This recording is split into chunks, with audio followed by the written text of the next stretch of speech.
So while I'm waiting to see if we have a few more people joining, I just want to show this slide here of your basic Zoom controls. I'm again asking everybody who's not a speaker to make sure that you are on mute. I'm requesting that you put into the chat your name, your state, your congregation or organizational affiliation so that our speakers have a sense of who's in the room with them.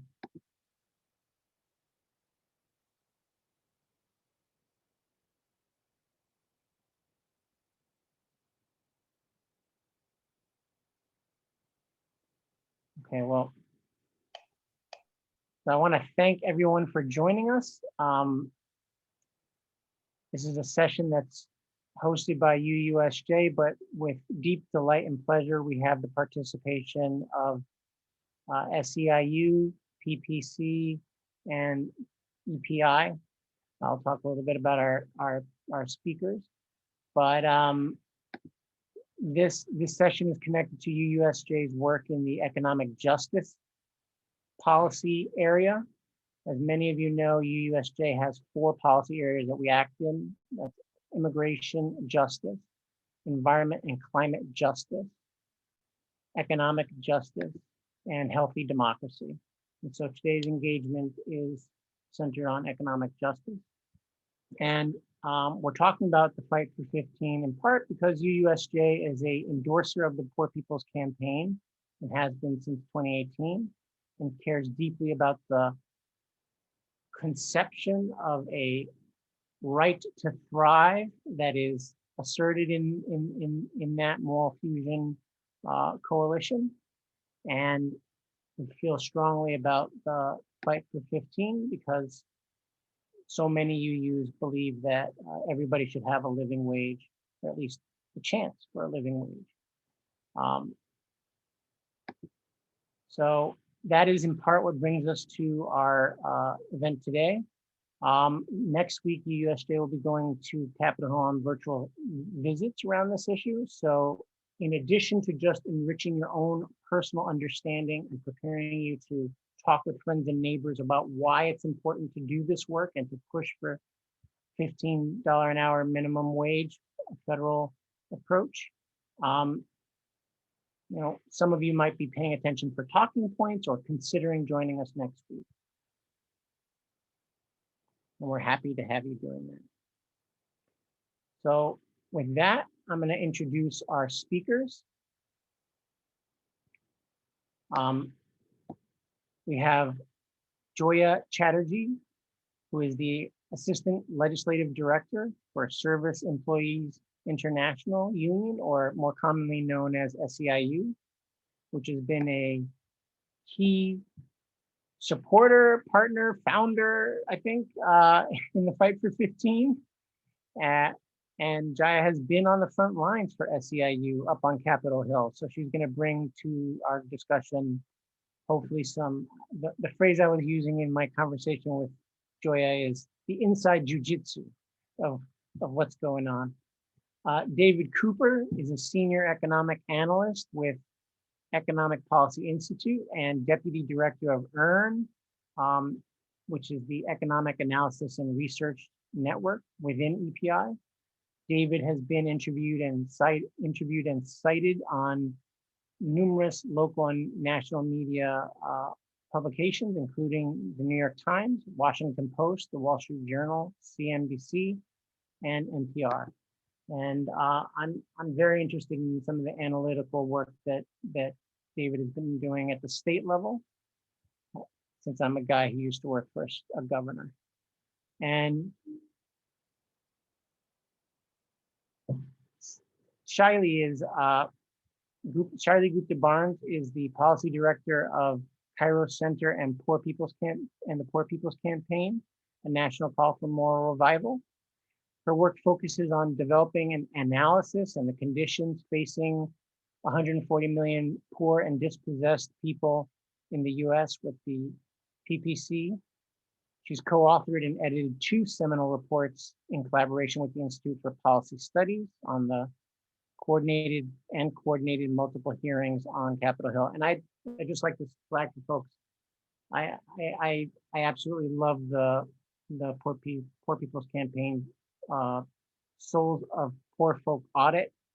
If you're really looking to have some deep intellectual understanding of the issues, that's a great place to go, at least to start your journey. And then finally, we feel blessed to have Alex Harris. Alex is 24 years old, so he's starting his work life. He's mostly working at a Waffle House in Tampa, Florida.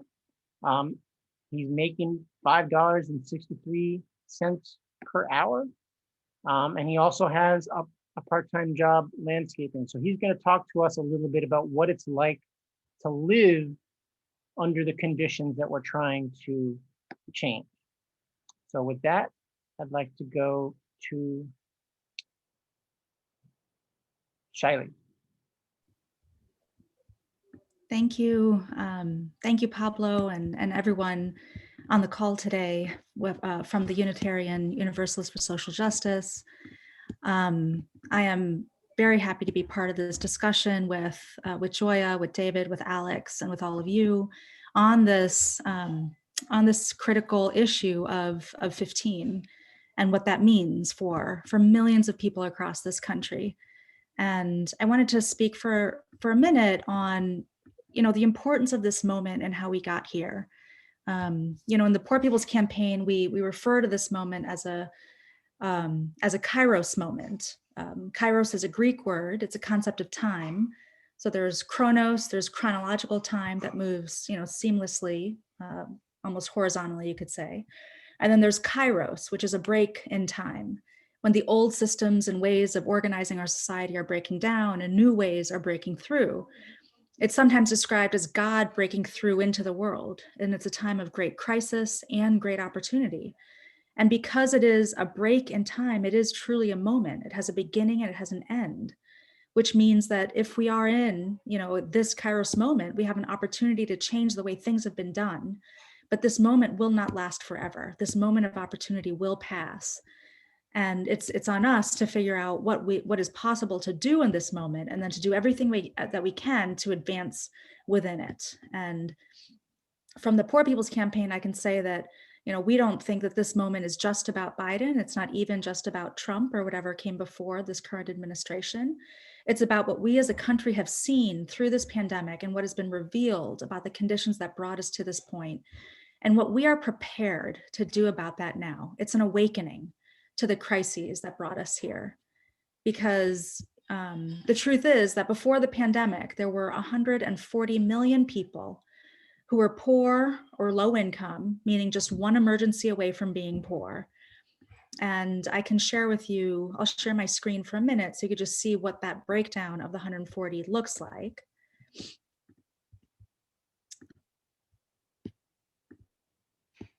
So as you can see, it's more than half of our children. It's 40%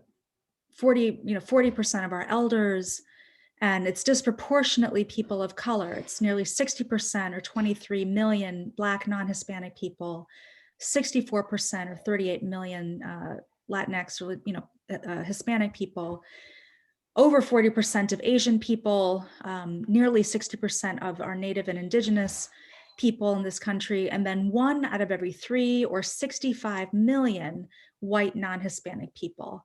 And we put all of these people together, and we show the numbers and the percents to make the case that unless we're bringing these 140 million people together, this group will always be pit against each other and divide us and divided. And so how we organize ourselves in this campaign is to think about this 140 million and what power can be unleashed when we bring all of these different segments together. And also before the pandemic, before millions of people lost their jobs in healthcare to this current crisis, 60 million people were already working for less than 15, and 87 million people didn't have adequate health insurance. And now, because their incomes weren't keeping up with the cost of living, again, before the pandemic, 10 million people were already homeless or on the verge of homelessness, and nearly 14 million couldn't afford water. These are the conditions, these conditions are themselves the results of policies and and priorities that are man-made, human-made. They're not the natural order of things, and they can be undone, and they must be.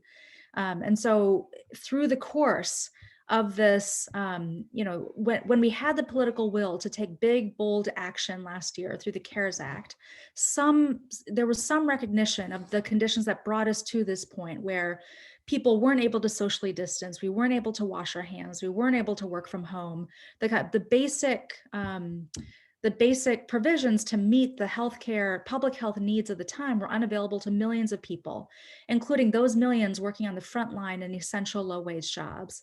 And the CARES Act offered an opportunity to go further than we could have gone.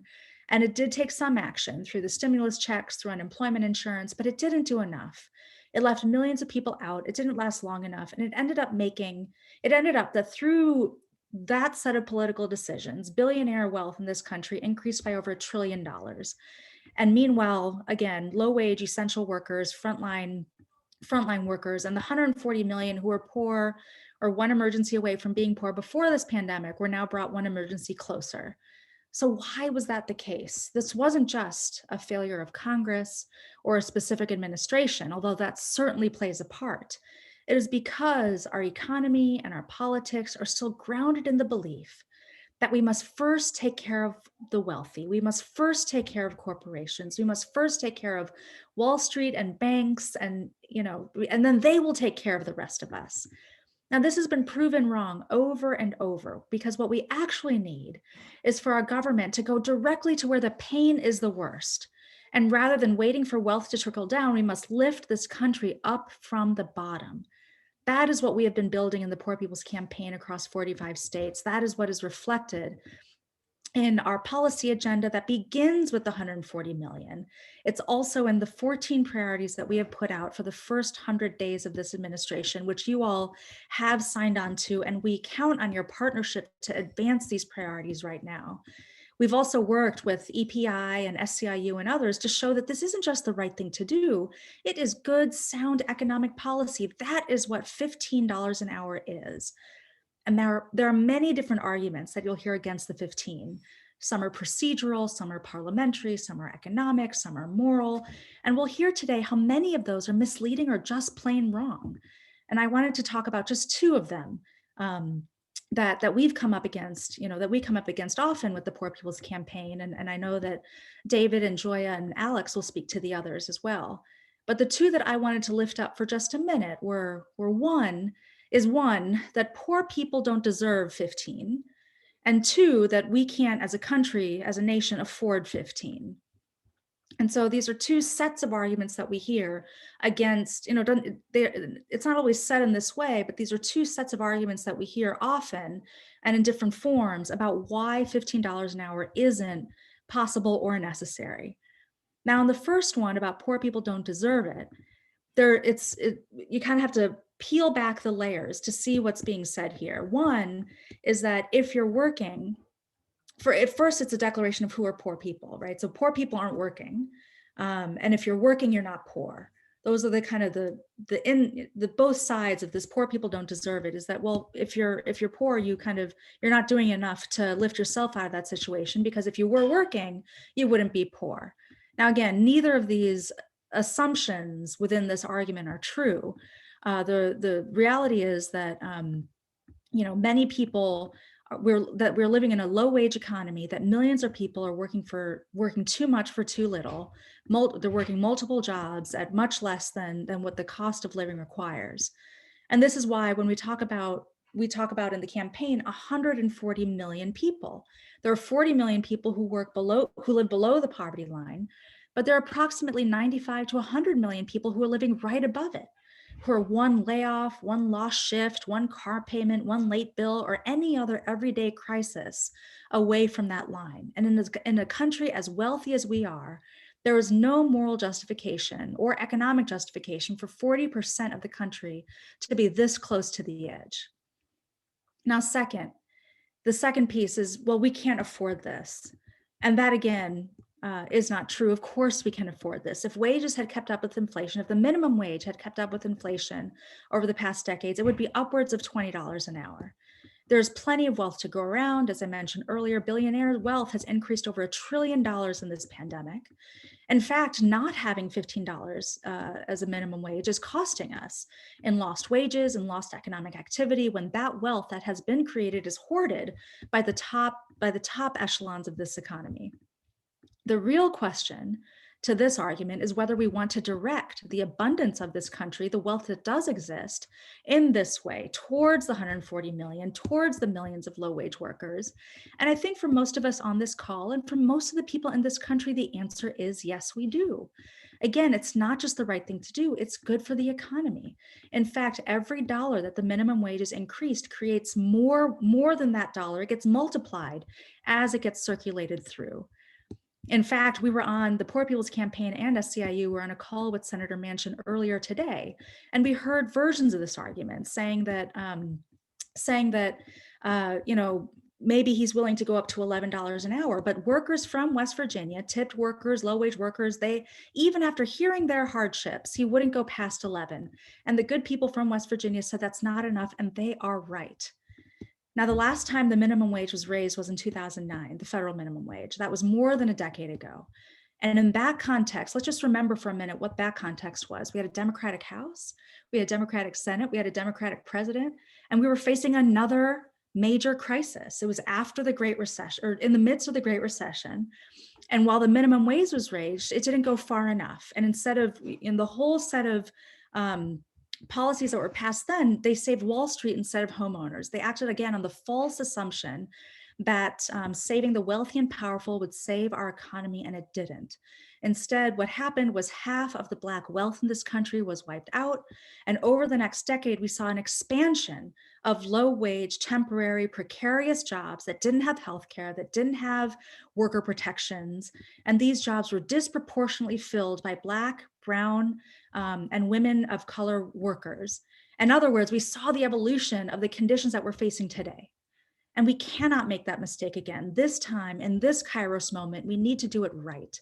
So that means getting 15 now. It means centering the 140 million in all of the policies and all of the pushes we're making right now. Again, the Poor People's Campaign has a 14-point agenda that you all have signed on to, and we will be pushing for this for the first 100 days. And then after the 100 days, we will continue to push for everything that we have not realized through that time. Because as we know, when we lift from the bottom, everybody rises. And this is the change that we're going for. This is what this Kairos moment calls for, and the opportunity is ours. Thank you so much. Next, I'm going to ask David Cooper to speak, and then I neglected to mention at the top of the call, we'll do some Q&A at the end if we have time. So, David. Thanks very much, Pablo. I'm going to go ahead and share my screen, because I think what I want to talk about, I like to have visuals on everything that I'm going to display, and I'm happy to make these slides available to everyone afterwards. If I move pretty quickly, I'm happy to take questions in the Q&A and talk to folks offline as well. So let me share my screen really quickly. Okay, so if everyone, hopefully some folks are familiar with the Economic Policy Institute. EPI is a nonprofit, nonpartisan research organization in DC that tries to look at what's happening in the economy through the lens of how is the economy functioning for working people. And so I'm going to show some slides that I think speak to some of the things that Shally mentioned about how the economy can afford $15 and what that would mean both for the economy, for businesses, and for the workers that would benefit from this policy change.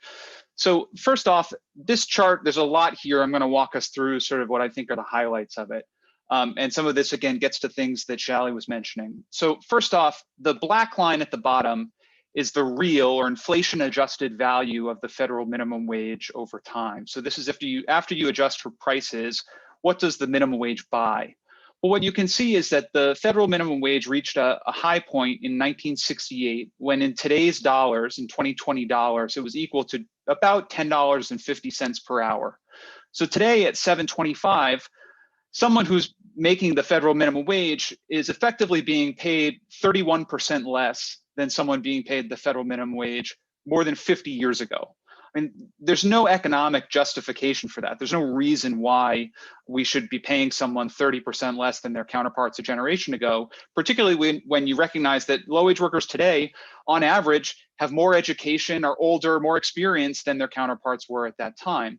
So as Shally mentioned, the economy has grown tremendously since the 60s, and the light blue line, the top line in that figure, represents productivity. Now, for those of you who are not economists, productivity is just a measure of what's the value of all the goods and services that our economy generates for each hour of work by the people in that economy. So in other words, it's how much money do we generate per hour in the United States? And what you can see is that in the years leading up to 1968, coming out of the Second World War, the black line, the minimum wage, was raised at roughly the same pace as productivity was going up. So as the economy's ability to generate income was rising, workers were being paid more and more at roughly the same pace. But after 1968, we let the minimum wage just sort of erode. It was raised a handful of times, but never enough to combat inflation. And had we kept raising the federal minimum wage at that same pace as productivity was rising, today in 2020, it would be about $21.58.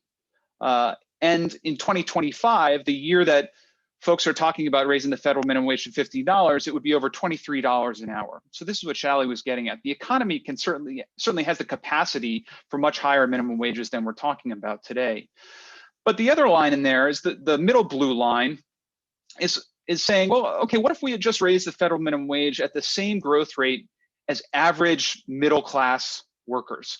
So this line is showing the average wage of production workers, everyone who's not a manager or an executive. Now, wages for typical workers in the economy haven't grown very much over the last 50 years either. Most middle class workers have been screwed as well. But had we just raised the federal minimum wage at the same pace as average wages were going up for typical workers, it would be over $13 an hour today. And by 2025, it would be about $13.40. Well, if you look again at that black line, the bottom line, the dotted portion on the far right is showing where $15 in 2025 will get us. So in other words, because each year prices are going up, there's always inflation. If we look at projections for inflation over the next 5 years, 15 in 2025 is the equivalent of just under $13.50 in today's dollars. So it's basically right where we would be if we had just raised the federal minimum wage at the same pace that sort of average middle class workers were getting in this country. So EPI has done an analysis of who would benefit from raising the federal minimum wage to $15 by 2025. And not surprisingly, for all the reasons that Shally mentioned, there's a lot of low wage workers in this country. It's going to lift pay for a lot of folks. We estimate that 15 in 2025 would raise wages for about 32 million workers. That's roughly 21% of the US workforce, so one in 5 US workers. We estimate that those affected workers would get over $100 billion in increased wages. The average affected worker would see their who works year round, would see their annual income go up by an inflation adjusted amount of $3,300. Now, $3,300 may not seem like a lot, but to someone who's only making $18,000, $19,000, $20,000, $3,300 is a huge increase in their spending power. It's the thing that could lift them above the poverty line. And we actually estimate that there are 6 million workers in poverty who would get a raise from this proposal. One thing that's important about this, and Shally alluded to this as well, is that research shows very clearly that when you give more money to low-wage workers, they spend that money right away, mainly because they have to in order to make ends meet. So there's research showing that increase in the minimum wage leads to increases in consumer demand. People go, they eat out more, they buy automobiles, which again is maybe a little bit counterintuitive, but sometimes car payment or mortgage payment or whatever it may be. It's also worth noting that the benefits of this proposal would go disproportionately to those folks who have been most affected by the COVID-19 pandemic. A majority of affected workers, by our analysis, are in these essential or frontline jobs. I pulled out some of the statistics here. Again, you can read these offline if it's easier. 35% of workers in residential or nursing care facilities would get a raise. 36% of retail workers, including 42% of all grocery store workers. Almost half of all grocery store workers would get a raise. 43% of janitors, housekeepers, building cleaners would get a raise. Almost 2/3 of servers, cooks, and other food preparation workers would benefit. And the average annual increase in pay for those folks is almost $6,000 a year. We estimate 10 million workers in healthcare, education, construction, and manufacturing would also get a raise. These are just some of the industrial categories, but the impacts are broad.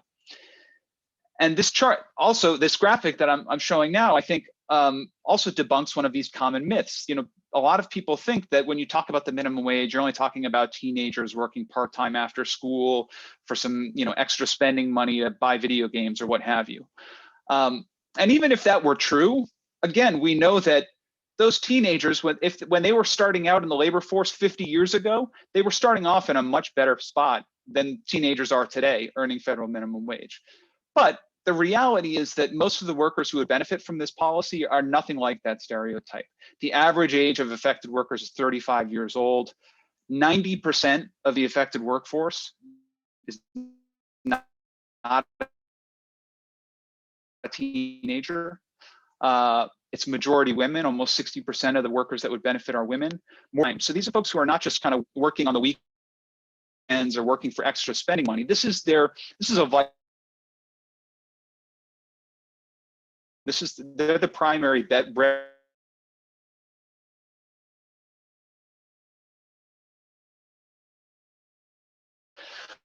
Couple other key demographic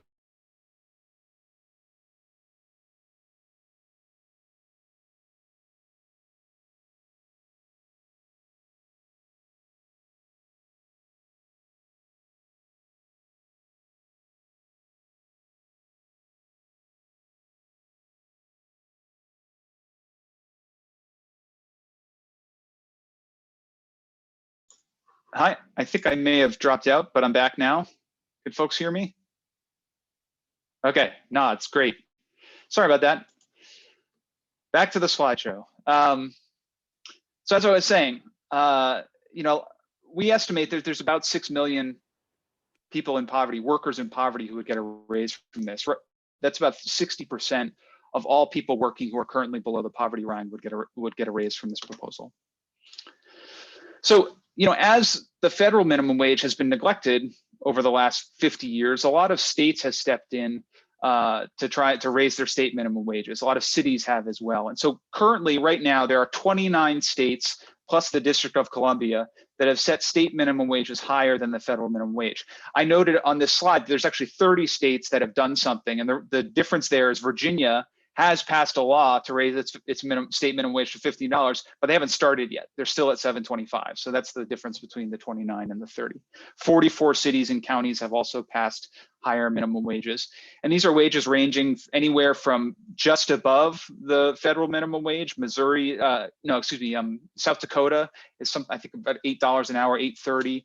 And then you've got places like the District of Columbia that are already at 15. California is going to be at 15 next year. New York City is already at 15. There's a handful of cities that are there as well. Right now, we have about 40% of the US workforce in states that are on their way to $15 as it is. So even if the federal government does nothing, 40% of the workforce is already going to be getting to 15. But that, of course, means that you've got 60% of workers in this country who are being left behind if the federal government doesn't step in and do something. And we know that, you know, the truth is, in many of these states, they will just never raise their minimum wages. You can see in this chart, this is a chart from the Economic Policy Institute's minimum wage tracker. I put the link right there. You can go and click on it, get minimum wage information in every state. But you can see there's 5 states that are sort of shaded: Louisiana, Tennessee, Mississippi, Alabama, and South Carolina. Those states have no minimum wage whatsoever. So in the absence of federal policy, workers there could be paid literally nothing if the federal government didn't step in.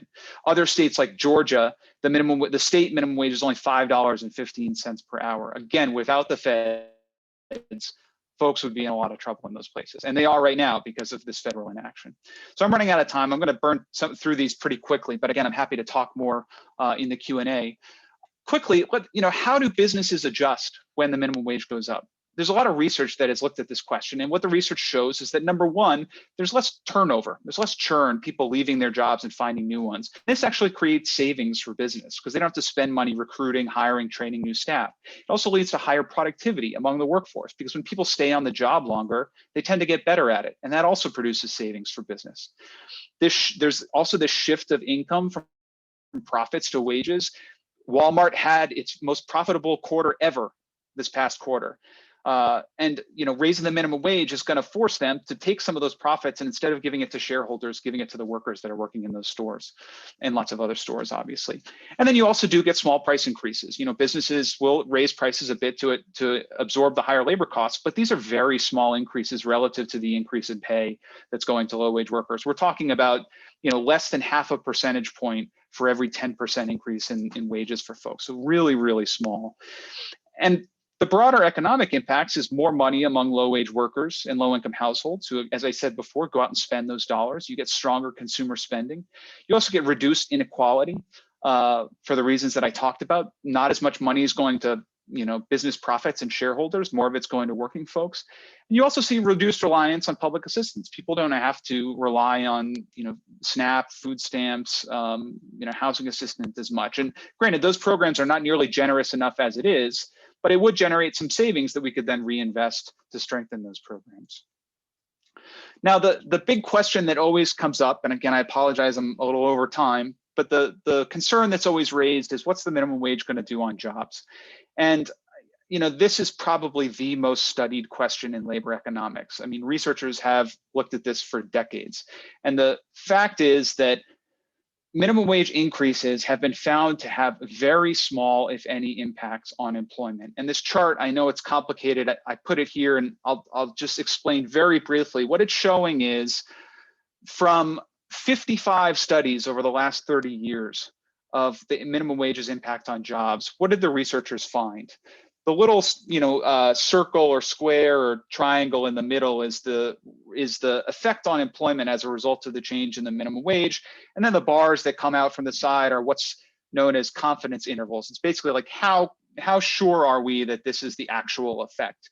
And anytime those bars cross over the middle zero line, what that means is that statistically, we can't tell if it's any different from zero. It may as well be zero.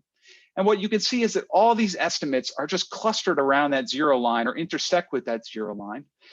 And actually, if you look at the top set of colored in portions, what that's showing is that all these recent studies that looked at what's happened to the broader low wage workforce have been saying either that there's a positive impact or that, again, it's so small that it's impossible for us to determine an impact that's different from zero. And I put this in economist terms on the left-hand side. This, the median effect across the entire low-wage workforce. The way we would interpret this is to say, for every 10% increase in affected workers' wages, employment declines by 0.4%. I mean, in real-world terms, that's effectively zero. If I were to say to you, I'm going to offer you a 10% increase in your pay, but there's a 0.4% chance you're going to lose your job, I think that's a deal you'd probably take. So I'll stop there because I'm out of time. I'll just mention EPI has done a lot of analyses of this, including estimates of who would be affected by congressional district. There's a map you can look at to see what the impacts would be in your congressional district, and you can use those numbers with your representatives.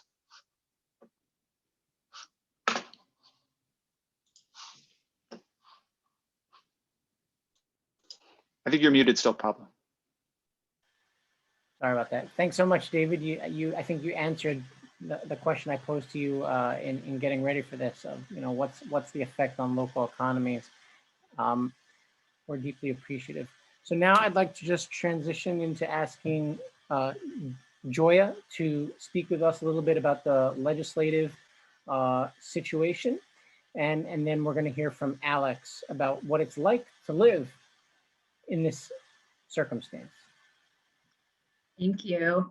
Hello, everyone. I'm Joya Chatterjee, and I am here today on behalf of the 2 million members of the Service Employees International Union and the millions more in Fight for 15 in a union. Thank you for inviting me here today, and I'm so happy to be able to talk along with my co-panelists about what this current moment, this Kairos moment, as Shally sort of explained it, requires of us to build a better future than the crisis that we're in right now. And I'm going to go ahead and share my screen.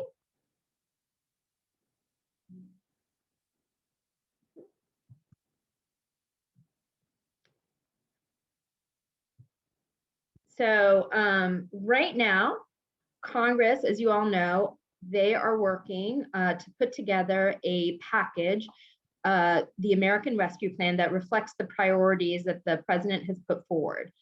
They earlier this month, both the House and Senate passed a budget.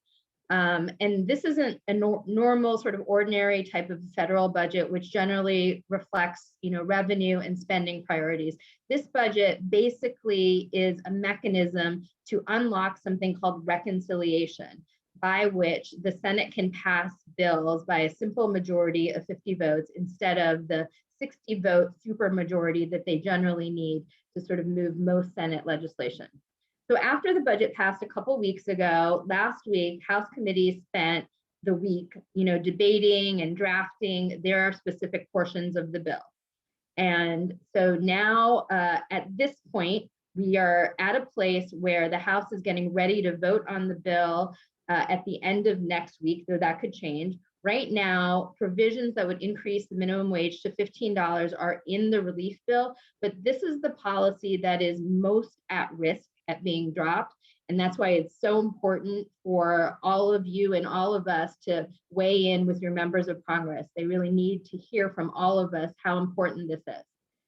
So in terms of timing, as I said, the House is ready to act at the end of next week. The Senate's going to go thereafter. The goal is to pass this bill before March 14th, which is when the unemployment provisions in last year's year-end COVID package run out.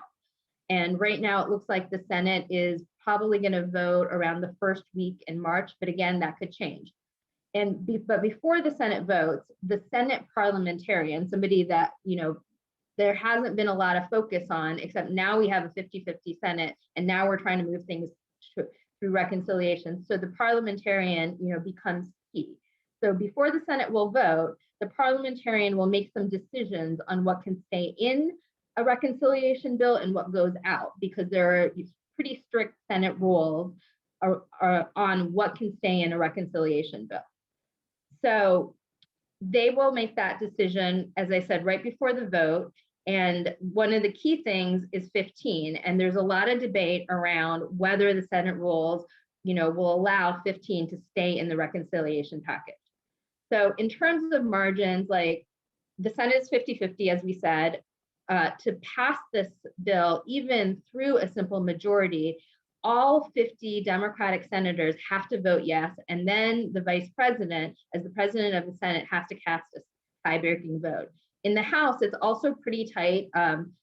House members are leaving. Some of them have left to join the administration, so they can pass the bill without any Republican votes, but they have to pretty much hold mostly every Democrat to do that.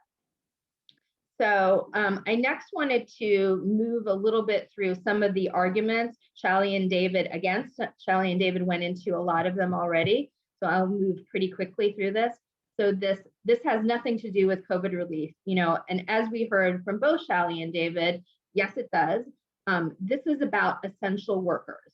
Essential workers make up almost the majority of people who would be impacted. At our union, about 70% of our members are among those, people that have been deemed essential. They've been leaving their homes to go to their workplace for almost nearly a year now to keep us all healthy, safe, and fed. And this pandemic has revealed so many things about this country. And one of these things that's happened is that it's shown a light on essential work. These jobs, the list that David sort of went through before, grocery store clerks, janitors, security guards, fast food workers, these are the jobs that people have said are low skilled. These are the jobs that people have said, well, why don't you get a better job if you don't want to get paid anymore? But now this year has shown us that we depend on these people. They're the people that have been getting through this. And then looking at the numbers that, again, David shared with us earlier about who these essential workers are in terms of their race, in terms of their age, Like, these are the people that are at risk from COVID-19. These are the people that are getting sick. These are the people that are dying. Those very same people that are getting us through this are the ones that are, impacted the most from both the public health and the economic aspects of this crisis. So they deserve a raise.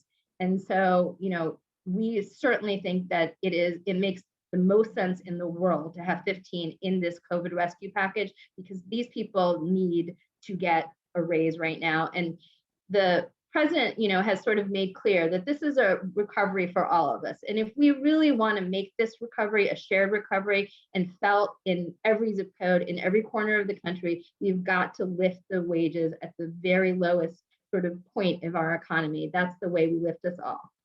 So that's one of those pieces. And then we can't double the minimum wage during the pandemic. And then again, David touched on this, the Raise the Wage Act doesn't do that. It gradually raises the minimum wage by 2025. The first year increase gets to $9.50, and there are 21 states in DC that already are at $9.50 or higher, so they would not be impacted, immediately when this bill is passed.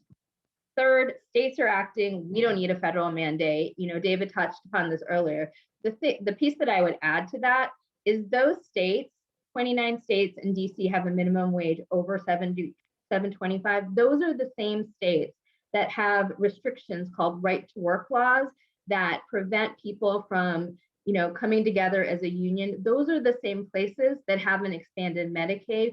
Those are the same places where they've acted to preempt cities, from taking action themselves to raising the wages. And Black workers are concentrated in these places. Alex, who's going to go after me, is going to talk a little bit about what's going on in Florida. In Florida, they passed the minimum wage sort of increase just in December. There's a ballot initiative, the voters spoke, and already Florida lawmakers are trying to undo that. So, it's not, the states are acting, but we do need that universal floor. And then this last one, it's up to the Senate parliamentarian.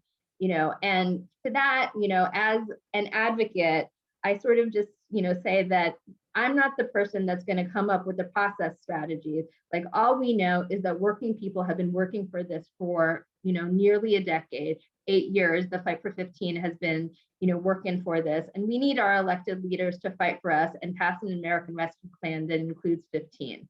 And right now, we think the most important thing that you all can do to sort of support this work is to, ask your members of Congress to publicly support the Raise the Wage Act as co-sponsors, and ask them to, in addition, support 15 in this COVID package.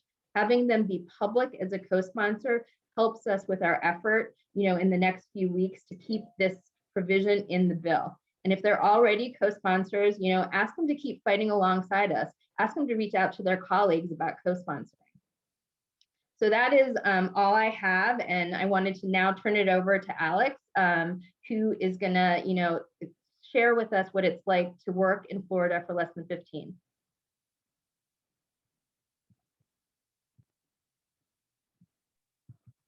Hey everyone, can y'all see me? All right, my name is Alex Harris. I'm 24 years old. I'm a fast food worker. I'm also a leader of Fight 15 in the union. I've been working fast food for almost 7 years, basically the same duration that I've been with Fight 15. I currently work at Waffle House, and I do like the job, but it's a lot of different things that you have to deal with. Like, for example, I work anywhere between 10 to 17 hours a day when I do go to work. I work 4 to 5 days out of the week, and my check is only $300 a week. So with my rent being $12.50, I don't even make enough money from Waffle House, even though I work 40 to 70 hours a week. I still don't make enough to pay my rent. So I have to take on other jobs such as landscaping and construction. But when you work overnight, the only time you have to sleep is in the morning, leading up to the afternoon. And them times I'm currently working at landscaping construction just to make ends meet. And that's not right. Growing up, I watched my mom struggle and work 2 to 3 jobs. And I told myself, when I get older, I'm gonna make a change and try to end up making something better for myself. And here I am now, older, and I'm basically going through the same thing I see my mama go through. And it's a little heartbreaking.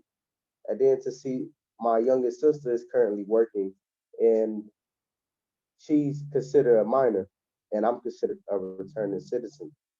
See, at Waffle House, we had a worker be diagnosed with COVID-19, but we was never debriefed about it. And the only reason why we even was notified was because we started questioning why we haven't seen the worker in over a week. They didn't even give us the opportunity to be able to be protected because they valued us being at work more than they value our health and our well-being. I've been having toothaches for the last few years, but I've never been able to go to a dentist and really get it situated because I just don't make enough. Like I had said before to other people, I don't even really know what health insurance is. I never had it, so I don't really know. I know when I go places, I usually have to pay the full price, and it's hard for me because I work so hard. And I was always told if you don't have kids and you be a hard worker, you can really succeed in this life. And that's all I do. I work, man, and I work and I work and I work, and I be tired and exhausted, and I still push on. And then I fight to make a change. And we passed in Florida, Amendment 2. Over 61% of Floridians voted yes. You know how difficult it is to find 6 out of 10 Floridians to say yes on one statement or to have one mindset? And we did it. And what happened? Our state lawmakers said, okay, y'all won that victory, but now let's take stuff away from you. And they trying now to have returning citizens such as myself, minors such as my little sister, and also those who are labeled hard to hire, which could be anyone because that's an opinion based. And they're trying to have them not make a living wage of $15 an hour. That's why I'm asking for our congressmen to stand with us and to end up showing that they do value us and care, and to pass federally the Raise the Wage Act so that workers such as myself does not have to make sickening decisions every month, such as do I want to keep the lights on or do I want to keep the water on? Do I want to eat once a day or do I want to eat multiple times a day and less tomorrow? And to just see how many people in my neighborhood alone has become homeless. It's just one paycheck away. That's all I am from being on the street. One paycheck away. Hardworking American who works 40 to 70 hours and has 2 jobs is literally one paycheck away from being on the street. We have to make a change. We have to really have people stand with us so that we can finally break these poverty wages so that not only this generation, but the next generation can finally generate real wealth so that you can end up improving and growing. I was told this is the land of opportunity. And all I ask is that every worker is treated essential and is given the full opportunity to be able to make a living wage and not just a minimum wage. Thank you.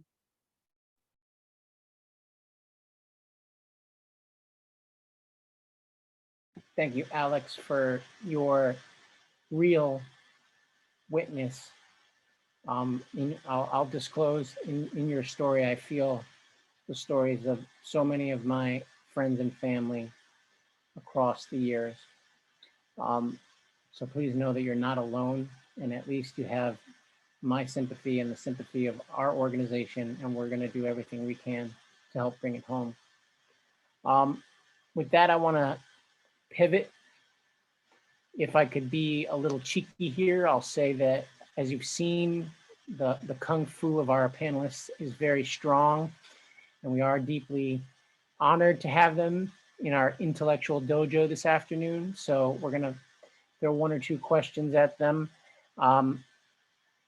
So because we're here in DC, we have a lot of folks who are tuned in. So the first question I'd like to share with the panel is, how do you respond to the argument that some businesses in regions of a state with much lower costs of living will be hard pressed to survive if they have to raise pay to $15 an hour? And I guess I'd add to that,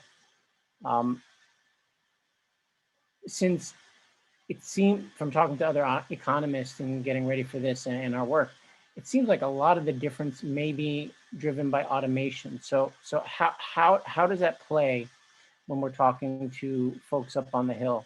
What do you have to say about that difference and the ability of the local economies to adjust?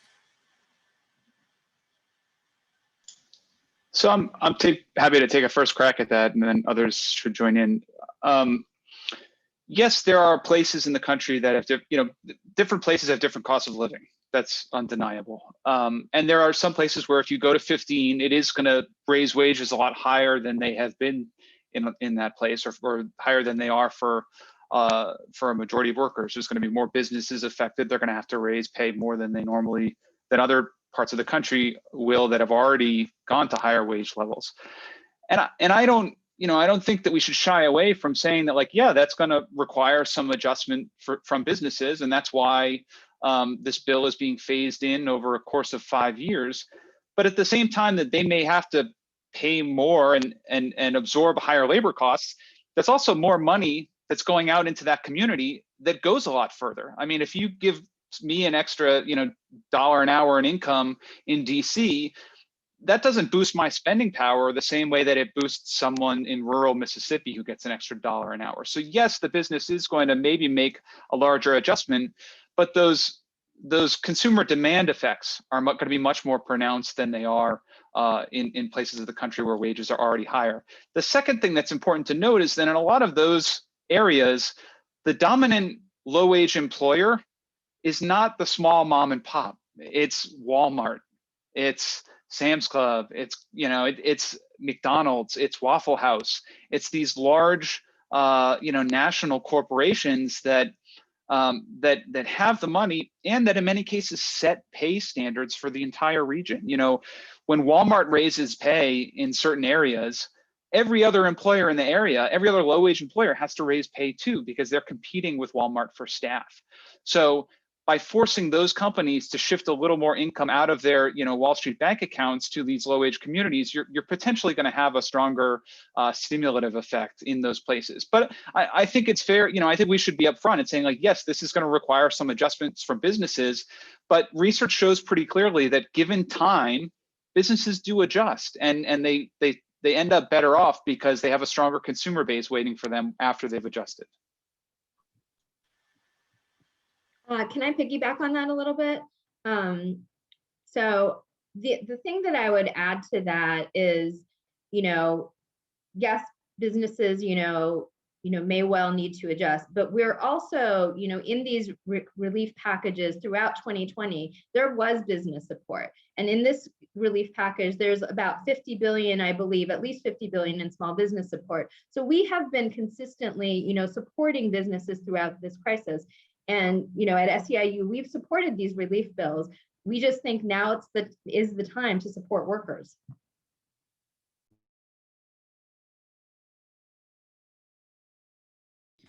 And I can say, at least from our side with the campaign, I mean, absolutely everything to what Joya and David have said, but we also don't want to be in the situation where some workers in some part of the country are paid less than workers in other parts of the country. That model doesn't benefit anybody, except for, again, these large corporations that can take advantage of poor people and low income workers even more. We saw this when agricultural workers and domestic workers were left out of the New Deal. We've seen this with how tipped workers, and workers with disabilities can receive sub-minimum wages, and this really doesn't benefit these workers at all. And the principle that we abide by in the Poor People's Campaign is, when we're lifting from the bottom, we have to talk about everybody in and nobody out. And this new floor for everybody is the beginning of building back this country better. Correction there, that was actually Bill's question. David's question is, what is the best response to arguments based on the CBO's recent analysis indicating that job loss could be around 1.4 million jobs? I'm happy to take first crack at this one again too. First of all, so 3 things. Number 1, we actually think CBO is just wrong on this. And the reason I say that, I respect the folks at CBO, but when CBO analyzed the impact of the federal minimum wage, $10.10 federal minimum wage back in 2014, they found much smaller like employment responses. I showed you that chart. If CBO had just used their old methodology, they would have found job losses on the order of 100,000 jobs. Since 2014, there have been numerous studies published, including 3 in the top economic journals in the world, that have shown minimum wage effects on employment smaller than what CBO was using back in 2014. So why CBO is choosing to assume these larger negative employment effects when the rest of the economics profession is going in the opposite direction, I really don't know. That being said, even if you take CBO's, even if you accept CBO's analysis, what they're saying in that same report is 1.4 million jobs lost, 27 million people get a raise. That means 95% of the people affected by the policy are unambiguously better off. That seems like a pretty good deal to me, even if you believe them, and I don't, on the employment impacts. The last thing I'll just say on this is you know, when we hear economists talk about job loss, that's actually not the full picture, because you know, low-wage workers move in and out of jobs a lot throughout the year. In fact, 10% of all low-wage workers change jobs every month. So a job lost may actually just mean someone is not working for some portion of the year, a little bit longer than they would have been not working otherwise. But for the hours that they are working, they're actually earning more per hour. So they may very well end up at the end of the year with significantly higher annual income, even though they've worked less. And that isn't being captured when you hear these numbers like 1.4 million jobs lost. Joya or Saili, you wanna, no? And then I guess I'll fill the last question in here, and then we'll let you guys go back to the wonderful work you're doing. Is Bruce asks, can we see a relationship between the loss of a progressive minimum wage and the accelerating losses in life expectancy?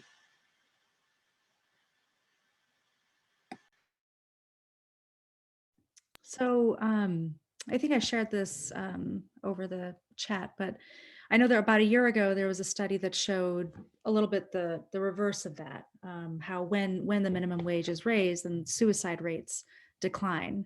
And so maybe Joy or David have other pieces to add to that, but I think that in and of itself is a compelling reason, again, to be raising the minimum wage, but not just by $1 or $2, but at least getting us, you know, up to 15, and then working from there to bring us back to, you know, the chart that David showed where we ought to be, right, upwards of $20, $25 an hour. So anyhow. Well, if there's no other comments on that question, I'll just say when in getting ready for this, I talked to the economists I know, and I keep on hearing that right behind truly functional universal healthcare, there's no long-term structural policy that makes a bigger and deeper benefit to low-wage workers and for our economy writ large. So I hope that everyone has enjoyed this briefing. I want to thank again our panel. You guys have been great. And I think you've given us a lot to chew on, but most importantly, you've given us some concrete ways to rebut detractors. So thank you very much. With that, I'm going to linger for some warm goodbyes for folks, but everybody should feel free to go out and get the work done. Let's go make $15 an hour a federal minimum wage. Thank you so much, David. Thank you so much, Joya. Thank you so much, Saili.